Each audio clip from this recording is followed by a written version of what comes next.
부산 도시가스 보급률이 100%에 가깝지만 사각지대는 여전히 남아 있습니다. 경제성 논리와 사유지 문제로 배관 매설이 막혔기 때문인데 결국 법적 다툼으로 번졌습니다.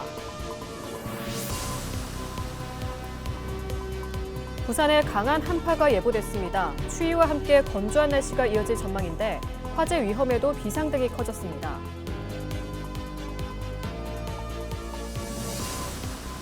부산 아파트 매매 가격이 상승세를 이어가고 있습니다. 수영구와 해운대구, 동래구 위주로 상승해 지역 내 양극화는 갈수록 심화하고 있습니다.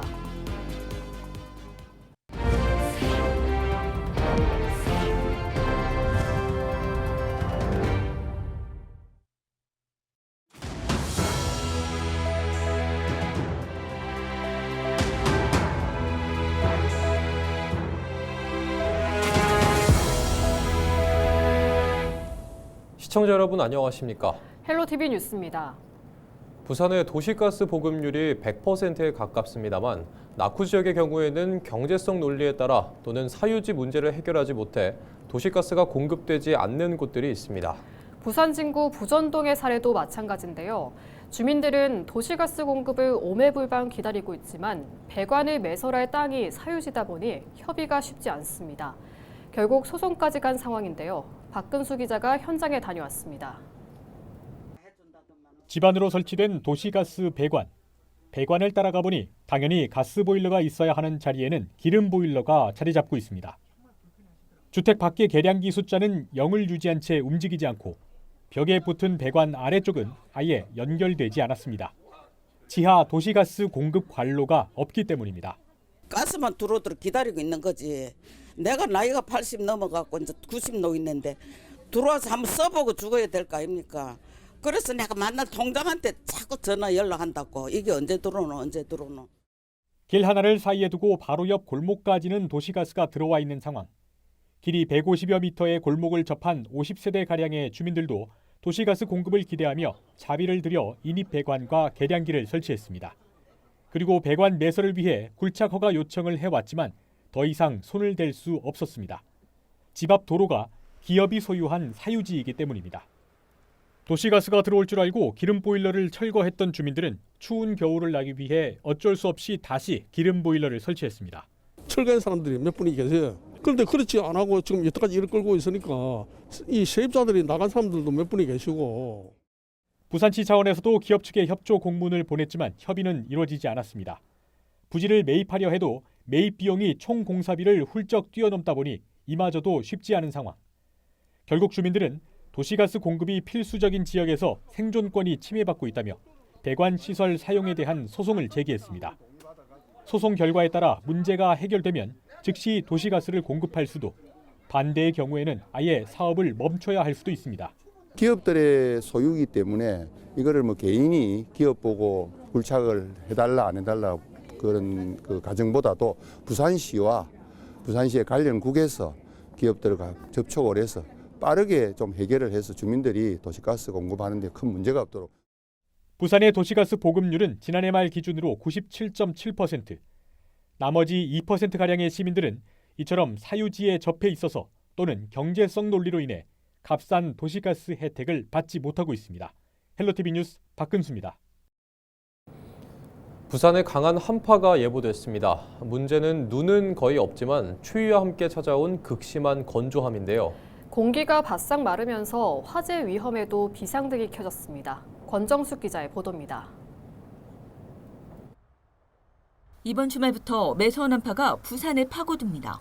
10일 낮 기온이 잠시 회복한 부산은 일요일인 11일부터 최저기온이 영하 3도, 12일에는 영하 5도까지 떨어지며 체감온도는 영하 10도에 육박할 전망입니다. 하지만 부산의 겨울을 더 위협하는 건 한파와 눈이 아니라 건조한 공기입니다.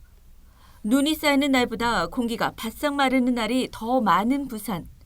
기온도 급락하며 대기 중 습도는 20에서 30%대로 떨어졌습니다. 9일 현재 부산에는 지난달 26일부터 건조특보가 15일째 이어지고 있습니다.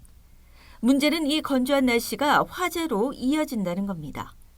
한파와 건조가 결합되면 확산 속도는 더 빨라지기 때문입니다. 실제 부산 소방재난본부 분석 결과 최근 6년간 결철 화재는 4,755건으로 월 평균 216건에 달했습니다. 298명의 사람들이 다치거나 목숨을 잃었습니다. 난방기구 사용이 증가하면서 피해는 더 컸습니다. 부주의 화재가 61.1%, 전기 화재가 18.5%를 차지했고 담배꽁초나 조리, 기기 사용, 쓰레기 소각 등 부주의가 주요 원인이었습니다.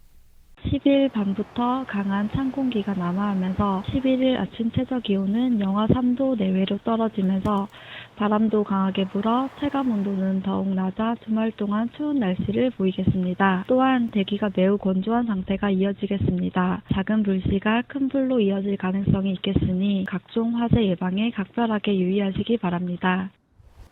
지난달 24일 이후 17일째 비가 오지 않은 부산.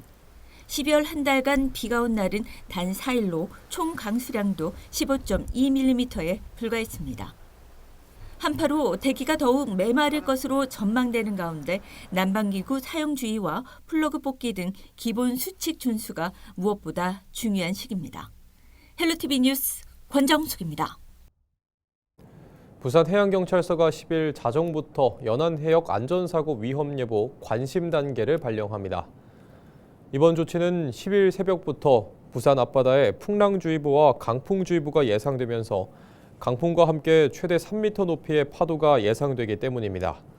해경은 너울에 의한 높은 파도가 갯바위와 방파제, 해안 산책로를 넘어 사고 위험이 높은 만큼 해안가 출입을 자제해달라고 당부했습니다. 이번 관심 단계는 기상특보가 해제될 때까지 유지되며 해경은 항포구와 연안 위험구역을 중심으로 순찰을 강화하고 사고 예방에 주력할 방침입니다. 부산 아파트 매매 가격이 지난주 대비 0.05% 상승했습니다. 남천동 재건축 추진 단지 영향으로 수영구가 0.22% 올랐고 해운대구는 정주 여건이 양호한 좌동과 우동을 중심으로 0.18%, 동래구는 0.14%로 사직동과 명륜동 위주로 상승세를 이어갔습니다. 전세 가격도 0.09% 올라 매매보다 높은 상승률을 기록했으며 임차 수요가 지속되면서 동래구와 해운대구가 가장 큰 폭으로 올랐습니다. 전국 아파트 매매 가격은 0.06%, 전세 가격은 0.08% 상승한 가운데 이번 조사는 부산이 상대적으로 안정적인 상승세를 유지하고 있음을 보여주고 있습니다. 난개발 논란을 빚어온 부산 남구 2기대 아파트 건립 사업이 부산시 경관 건축소위원회를 조건부로 통과했습니다. 위원회는 IS 동서가 추진하는 아파트 건립안을 기존 28층에서 25층으로 3개 층 낮추고 가구 수도 308가구에서 288가구로 줄이는 조건으로 의결했습니다. 다만 용적률은 249.37%로 기존과 동일하게 유지됐으며 사업은 남구청의 최종 승인 절차만 남겨두고 있습니다. 시민단체는 부산시가 예술문화공원 조성을 약속한 2기대 입구에 아파트 건립을 승인한 것은 엇박자 행정이라며 감사원 감사 청구를 검토하고 있습니다. 이 사업은 지난 2024년 난개발, 자연경관 훼손 논란으로 자진 철회됐다 1년 만에 재추진돼 논란이 일었습니다. 구덕희망포럼이 구덕운동장의 공공성과 역사성을 우선한 개발 방향을 모색하는 토론회를 열었습니다. 이 자리에는 주기재 구덕희망포럼 대표를 비롯해 김승환 동아대 교수, 강미애 학장천 살리기 대표, 이재홍 대한육상연맹 부회장 등 도시계획과 환경, 체육 분야 전문가들이 참석했습니다. 토론자들은 민간자본 중심 개발에 대한 우려와 함께 육상 트랙 보존, 평지공원 조성, 아동 청소년 공간 확충, 그리고 지하 공간 활용을 통한 지상 개방 공간 확보의 필요성을 강조했습니다. 주민과 전문가들은 구덕운동장이 원도심의 희소한 공공자산인 만큼 충분한 이용 실태 분석과 시민 참여를 바탕으로 단계적인 재개발 계획을 수립해야 한다고 제안했습니다. 부산항만공사는 북항 1단계 재개발 사업의 활성화와 상부 콘텐츠 개발을 위해 총괄건축가 위원회를 운영한다고 밝혔습니다. 공사는 유휴화된 항만 공간을 해양과 문화, 관광, 업무 기능이 어우러진 복합 공간으로 재편하기 위해 상부 콘텐츠 구성과 공간 활용 방향을 체계적으로 검토할 방침입니다. 총괄건축가위원회는 건축과 도시계획, 문화, 관광 분야 전문가들로 구성해 개별 시설 중심이 아닌 북항 전체를 하나의 유기적 공간으로 조정하는 역할을 맡습니다. 영하권 날씨가 이어지고 있습니다. 이번 추위는 주말까지 계속될 전망인데요. 겨울축제 개막을 앞둔 지자체들은 추위가 반갑기만 합니다. 정승환 기자가 보도합니다. 넓은 강이 얼음판으로 변했습니다. 구멍 뚫기용 장비로 한참을 내리찍고서야 구멍이 뚫립니다. 홍천강 꽁꽁축제가 개막을 앞두고 손님 맞을 준비를 마쳤습니다. 지난해는 날씨 탓에 개막 시기를 늦췄지만 올해는 연초부터 계속된 추위 덕에 제때 튼튼한 얼음판이 만들어졌습니다. 얼음이 얼지 않을까 봐 걱정을 사실 많이 했었거든요. 그런데 지난 초부터 갑자기 영하의 날씨가 이어지면서 지금 현재 얼음의 두께는 평균 22cm 이상을 넘어서고 있습니다. 9일부터 25일까지 축제 기간 내내 맛 좋은 송어 구이를 만들어줄 구이통은 벌써부터 예열에 들어갔습니다. 두 개의 거대한 구이통에서는 동시에 120마리를 구울 수 있습니다. 불을 떼서 요거를 이제 열기를 올려놔야 송어를 이제 싸가지고 오시면 요 안에다 넣어서 그거를 저희가 10분, 15분 안에 구워드릴 수 있는 작업을 하는 겁니다. 매년 100만 명 이상의 관광객이 찾는 겨울축제의 맏형 산천어 축제도 개막 준비를 마쳤습니다. 선등거리 일대는 이미 축제 시즌을 알리는 밝은 불을 밝혔고 세계 최대 규모의 실내 얼음 조각 광장도 문을 열었습니다. 산천어 축제는 오는 10일 개막해 다음 달 1일까지 열립니다. 이번 주부터 개막하는 겨울축제장에서는 얼음 낚시뿐만 아니라 썰매 등 다양한 겨울 놀이도 즐길 수 있습니다. 헬로티비 뉴스 정승환입니다. 부산시 교육청이 겨울방학 기간 늘봄 전용 학교에서 초등 저학년을 대상으로 한 AI 활용 교육 프로그램을 운영합니다. 부산시 교육청은 5일부터 23일까지 명지와 남부민, 윤산, 정관 등 늘봄 전용 학교 4곳에서 초등학교 1에서 3학년 360여 명을 대상으로 놀이와 체험 중심의 AI 수업을 진행합니다. 이와 함께 소규모 학교를 대상으로 학교로 찾아가는 AI 프로그램도 병행해 교육 소외 지역의 디지털 격차 해소에 나섭니다. 에어 부산이 지난 2021년부터 교육 기부 프로그램을 운영해 5년 동안 2,300여 명의 항공 인재를 육성했다고 밝혔습니다. 에어 부산은 2021년부터 항공사 주요 직군에서 실제 업무를 경험할 수 있는 드림 캠퍼스 등 실무 역량을 갖춘 인재를 육성하기 위한 교육 기부 프로그램을 운영해 왔습니다. 지난해까지 누적 수료생은 2,300명을 넘어섰으며 올해는 700명 이상의 프로그램을 수료했습니다.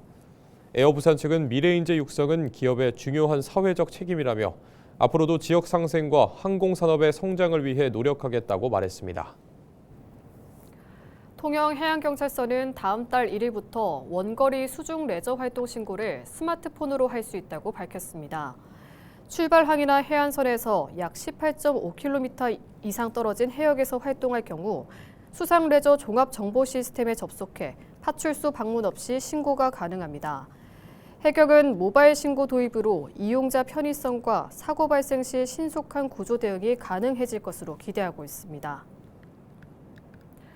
부산 근현대 역사관이 오는 20일부터 초등학생 3학년에서 6학년을 대상으로 겨울방학 교육 프로그램 따뜻한 육캉스를 운영합니다. 이번 프로그램은 특별기획전 부산의 보물섬 영도와 연계해 영도의 근현대사 흐름을 알아보는 전시 관람과 다양한 체험 활동으로 꾸며집니다.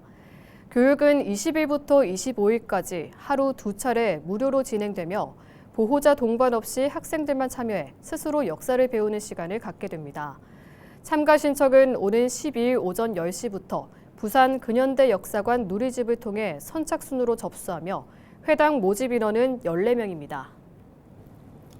거창군이 오는 12일부터 거창 창포원 입장료를 징수합니다. 입장료 징수는 운영 유지비 부담을 완화하고 국가정원 승격을 위한 기반 조성이 목적입니다. 입장료는 개인 3,000원, 단체는 1,500원이며 거창 군민과 65세 이상 등은 무료입니다. 거창군은 수익금을 시설 개선 등에 재투자할 계획입니다. 이상으로 뉴스를 마칩니다. 시청해주신 여러분 고맙습니다.